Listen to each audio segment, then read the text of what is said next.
সম্মানীয় দর্শক, দেখছেন এই মুহূর্তে N A stock Bangla YouTube channel. সরাসরি চোখ রাখবো আজকের বাছাই করা 10টি গুরুত্বপূর্ণ সংবাদে। তার আগে আপনার কাছে ছোট্ট একটি অনুরোধ, ভিডিওটিতে একটি লাইক করবেন। চ্যানেলে নতুন হতে হলে অবশ্যই চ্যানেলটিকে সাবস্ক্রাইব করে পাশের বেল আইকনটি প্রেস করে রাখবেন প্রতিদিনের গুরুত্বপূর্ণ সংবাদগুলি সবার আগে দেখার জন্য। বঙ্গের পদ্ম শিবিরে ভরসা নেই, ভোটযুদ্ধে নামছে সংঘের বিশেষ বাহিনী। বঙ্গ বিজেপির সংগঠনের বেহাল অবস্থা, তার উপর ভরসা না রেখে এবার ভোট ময়দানে নামছে আরএসএস। রাজ্য সভাপতি সুকান্ত মজুমদার, বিরোধী নেতা শুভেন্দু অধিকারী সহ রাজ্য বিজেপির বর্তমান ক্ষমতাসীন শিবিরের উপর সম্পূর্ণ আস্থা নেই সংঘের। তাই লোকসভা নির্বাচনে বিজেপি কর্মীদের পাশাপাশি সমান্তরালভাবে গোপনে কাজ করবে আরএসএসের পৃথক বাহিনী। লোকসভা নির্বাচনকে সামনে রেখে জানুয়ারি মাস থেকেই দিল্লির নির্দেশে কাজ করবে সংঘ। এই বাহিনী বিজেপি নেতাকর্মীরা এলাকায় ভোটের কী কাজ করছে সেদিকেও নজর রাখবে। গোপন রোডম্যাপ তৈরিও হয়ে গিয়েছে। ইতিমধ্যেই দলের অভ্যন্তরীণ সমীক্ষার যে রিপোর্ট এসেছে তাতে পরিষ্কার, হাতে গোনা 3 থেকে 4টে আসন ছাড়া এ রাজ্যে কোনো লোকসভা কেন্দ্র নিয়েই নিশ্চিত নয় বিজেপি।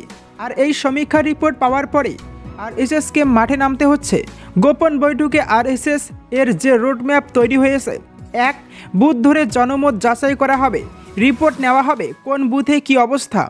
2 বুথ ও এলাকা ধরে স্বয়ংসেবক নিয়োগ করা হবে যারা রিপোর্ট দেবেন নির্দিষ্ট দায়িত্বে থাকা নেতাদের। 3 নির্দল প্রার্থী দেওয়ার পরিকল্পনা রয়েছে যাদের এজেন্ট হবে সংঘের লোক। 4 এলাকায় বিজেপি কোথায় কি প্রচার করছে, লোক কেমন হচ্ছে সেই রিপোর্ট নেওয়া হবে। বিভিন্ন ক্ষেত্রে বিজেপিকে পরামর্শ দেবে এই বাহিনী। 5 এই বাহিনী প্রচার করবে মোদী সরকারের বিভিন্ন প্রকল্পের। ছোট ছোট সভা করে পাওয়ার পয়েন্ট প্রেজেন্টেশনের মাধ্যমে কেন্দ্রীয় সরকারের কাজকর্মের প্রচার চলবে। 6 হিন্দুত্বের প্রচারে থাকবে রাম মন্দির। 7 ভোটারদের ভোট কেন্দ্রে নিয়ে আসাও লক্ষ্য। আরএসএসের পাশাপাশি বিশ্ব হিন্দু পরিষদ সহ সমস্ত সংগঠন ছোট ছোট সভা করবে। সবাই মোহন ভাগবতের ভাষণ শোনানো হবে।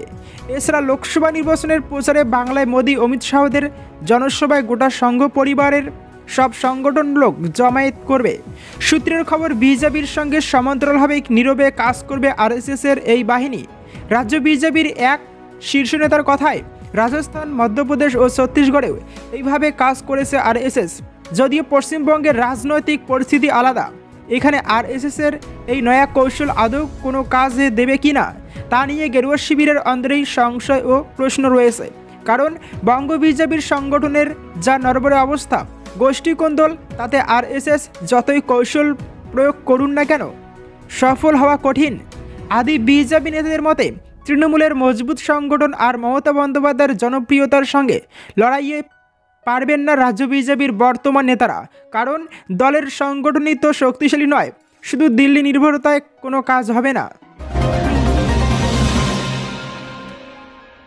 তৃণমূলের দিকে পা বাড়িয়ে কংগ্রেস হাইকমান্ড, পশ্চিমবঙ্গে ইন্ডিয়ার মঞ্চের ভবিষ্যৎ কী?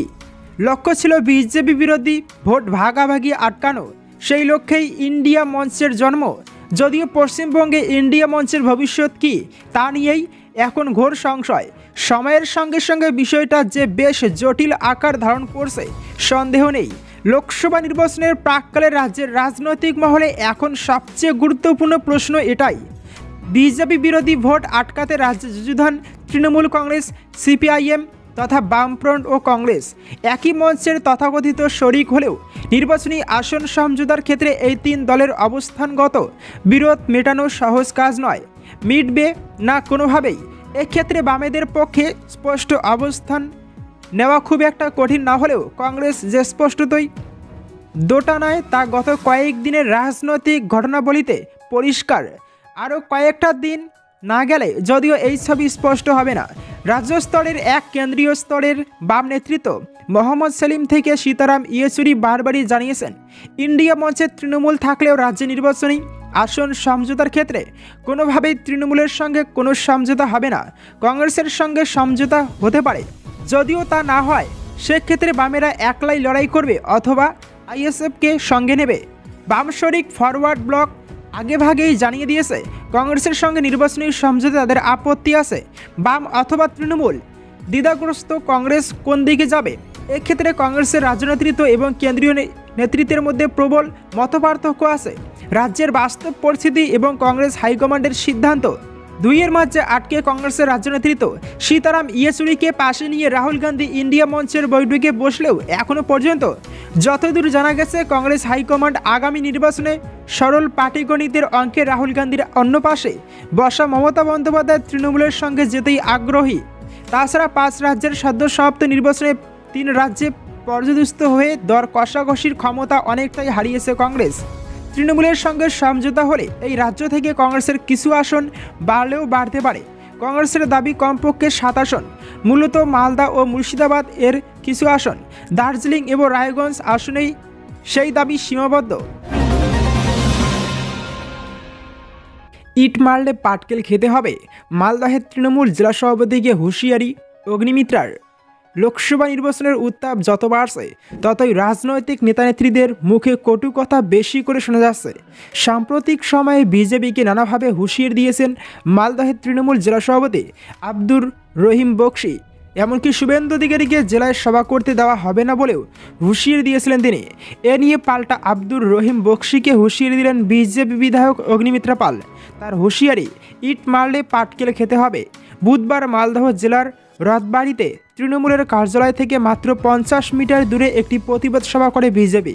এদিন প্রতিবাদ সভা থেকে রহিম বক্সিকে হুঁশিয়ারি দিয়ে অগ্নিমিত্রা বলেছেন উনি বিজেপিকে নানাভাবে হুঁশিয়ারি দিয়ে থাকেন, বিজেপিকে মিছিল মিটিং করতে দেবেন না বলে হুঁশিয়ারি দিয়েছিলেন। কিন্তু বিজেপি এখন প্রতিবাদ সভা করছে, কোথাও আব্দুর রহিম দেখা যাচ্ছে না। তখন তিনি হুঁশিয়ারি দেন বিজেপিকে ভয় দেখিয়ে লাভ হবে না, ইট মারলে পাটকেল খেতে হবে। উল্লেখ্য, আগামী জানুয়ারিতে মালদহের সভা করার কথা রয়েছে শুভেন্দু অধিকারীর। তবে শুভেন্দুকে সভা করতে দেবেন না বলে হুঁশিয়ারি দিয়েছিলেন ওই তৃণমূল নেতা। এই হুঁশিয়ারি প্রসঙ্গে অগ্নিমিত্রা জোর গলায় বলেন শুভেন্দু অধিকারী মালদহে জেলাতেই সভা করবেন। রহিম বক্সিকে কটাক্ষ করে তিনি বলেন রহিম বক্সি চুপ করে ভালো মানুষ সেজে বিধানসভায় বসে থাকেন, মানুষের জন্য কিছুই বলেন না। প্রসঙ্গত কেন্দ্রীয় একাধিক প্রকল্পের দুর্নীতির অভিযোগ তুলে মালদহে প্রতিবাদ মিছিল করে বিজেপি, এরপর রথবাড়িতে সভা করে। অগ্নিমিত্রা ছাড়াও এদিনের মিছিলে ছিলেন বিজেপির যুব মোর্চার রাজ্য সভাপতি ইন্দ্রনীল খান। যদিও অগ্নিমিত্রার বক্তব্যের পাল্টা রহিম বক্সি জানিয়েছেন লোকসভা নির্বাচনে বিজেপিকে জবাব দেবে সাধারণ মানুষ। এছাড়াও এদিন পুরাতন মালদহ এবং ইংরেজ বাজার দুর্নীতির অভিযোগ তুলে সরব হন অগ্নিমিত্রা। তিনি হুঁশিয়ারি দিয়ে বলেন কেউ ছাড় পাবে না। এছাড়াও মালদহ মেডিকেল কলেজে ডক্টর থাকে না বলে তিনি অভিযোগ তোলেন। যদিও এ বিষয়ে তৃণমূল নেতৃত্বের বক্তব্য এই দুটি পুরসভায় সাধারণ মানুষই ভোটে তৃণমূলকে জয়ী করেছে, সুতরাং বিজেপির কথায় কোনো কাজ হবে না। অন্যদিকে মালদা মেডিকেল কলেজ সংক্রান্ত অভিযোগ অস্বীকার করেছেন সেখানকার অধ্যক্ষ পার্থপ্রতিম মুখোপাধ্যায়। রবির রাতের শাহী পা পড়ছে বাংলায়। লোকসভার আগে বঙ্গ বিজেপির সঙ্গে বৈঠকের সম্ভাবনা। ফের বাংলায় আসছেন কেন্দ্রীয় স্বরাষ্ট্রমন্ত্রী অমিত শাহ। আগে থেকেই এই কর্মসূচি সাজানো ছিল তার। ব্রিগেডের লক্ষ্যকণ্ঠের গীতা পাঠের অনুষ্ঠানে উপস্থিত থাকবেন তিনি। বঙ্গ বিজেপি নেতৃত্বের সঙ্গে বৈঠক হতে পারে। বুধবার প্রধানমন্ত্রী নরেন্দ্র মোদীর সঙ্গে দেখা করেছেন বাংলার মুখ্যমন্ত্রী মমতা বন্দ্যোপাধ্যায়। তারপরেই শাহের বঙ্গ সফরকে যথেষ্ট তাৎপর্যপূর্ণ বলেই মনে করছে রাজনৈতিক মহল। বৃহস্পতিবার কেন্দ্রীয় স্বরাষ্ট্রমন্ত্রী অমিত শাহের সঙ্গে দেখা করেছেন বঙ্গ বিজেপির সভাপতি সুকান্ত মজুমদার। বাংলার বিভিন্ন ইস্যুতে দুজনের বেশ কিছুক্ষণ কথা হয়। এদিন অর্থাৎ বুধবার কেন্দ্রীয় বঞ্চনা ও 100 দিনের বকেয়া টাকা মিটিয়ে দেওয়ার দাবি নিয়ে মোদির সঙ্গে দেখা করেছিলেন মমতা বন্দ্যোপাধ্যায়। বৈঠক শেষে মুখ্যমন্ত্রী জানিয়েছেন প্রধানমন্ত্রী দ্রুত সমস্যার সমাধান করার আশ্বাস দিয়েছেন। তার কয়েক ঘন্টার মধ্যেই সুকান্তের শাহী সাক্ষাৎ নিয়ে নানা জল্পনা শুরু হয়েছে। তবে কি রাজ্যের বঞ্চনা নিয়ে অমিত শাহের কাছে দরবার করেছিলেন বিজেপির রাজ্য সভাপতি? যদিও এই বৈঠক নিয়ে স্পষ্ট কিছু জানা যায়নি। আগামী রোববার কলকাতায় আসছেন কেন্দ্রীয় স্বরাষ্ট্রমন্ত্রী অমিত শাহ। লোকসভা নির্বাচনের বেশি সময় বাকি নেই, দলগুলি ময়দানে নেমে পড়েছে। এই পরিস্থিতিতে বঙ্গ বিজেপি নেতাদের সঙ্গে বৈঠক করতে পারেন শাহ। সূত্রের খবর, লোকসভা ভোটে বাংলা থেকে কটা আসন বিজেপির ঝুলিতে যাবে তা নিয়েও আলোচনা হবে। বাংলায় 35টি আসনে টার্গেট দিয়েছিলেন অমিত শাহ। রাজনৈতিক বিশ্লেষকদের মতে বাংলায় বিজেপির অবস্থা ভালো নয়, তাই টার্গেট পূরণ হবে কি না তা নিয়ে প্রশ্ন থেকেই যাচ্ছে। অন্যান্য রাজ্যে ভালো ফল করলেও পশ্চিমবঙ্গে একের পর এক নির্বাচনে ভরাডুবি হয়েছে গেরুয়া শিবিরের। এই পরিস্থিতিতে বঙ্গ বিজেপির মনোবল চাঙ্গা করতে আসছেন অমিত শাহ। গ্রেপ্তার অর্জুন সিংয়ের ভাইপো জগদ্দলে তুলকালাম, চরমে তৃণমূলের গোষ্ঠী কোন্দল। প্রথমে খুন, তারপরে গ্রেপ্তারি। উত্তর 24 পরগনা জেলার জগদ্দলে ফের চড়ছে রাজনীতির পারদ। প্রায় প্রকাশ্যেই একে অপরের সঙ্গে বিতণ্ডায় জড়িয়ে পড়ছেন শাসক দলেরই বিধায়ক এবং সাংসদ। এমনকি ঘনিষ্ঠের গ্রেপ্তারির ঘটনায় দিল্লিতে দাঁড়িয়েই দলীয় বিধায়কের বিরুদ্ধে ক্ষোভ উগড়ে দিচ্ছেন সাংসদ অর্জুন সিং। তৃণমূল সাংসদ অর্জুন সিংয়ের দাবি, জগদ্দলের বিধায়ক সোমনাথ শ্যামের কথাতেই গ্রেপ্তার করা হয়েছে তার ভাইপো পাপ্পু সিংকে। সাংসদের অভিযোগের পরে বিধায়কের পাল্টা দাবি, ওই খুনের ঘটনায় সাংসদের যোগ থাকলেও থাকতে পারে।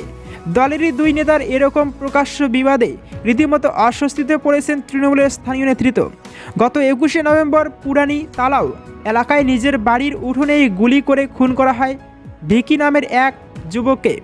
সেই সময় বিধায়ক সোমনাথ শ্যাম অভিযোগ তুলেছিলেন, এই খুনের ঘটনায় পাপ্পু সিং জড়িত থাকতে পারে।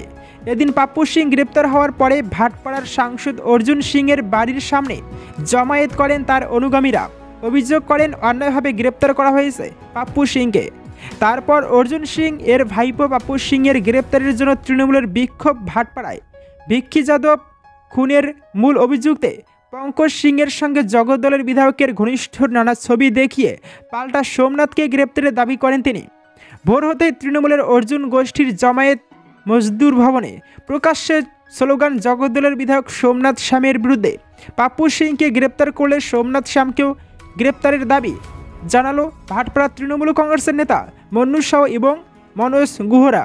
ভিকি যাদব খুনের ঘটনার মূল অভিযুক্ত পঙ্কজ সিং ইমরান আহমেদের ঘনিষ্ঠ ছবি নিয়ে বিক্ষোভ দেখায় তৃণমূলের একাংশ।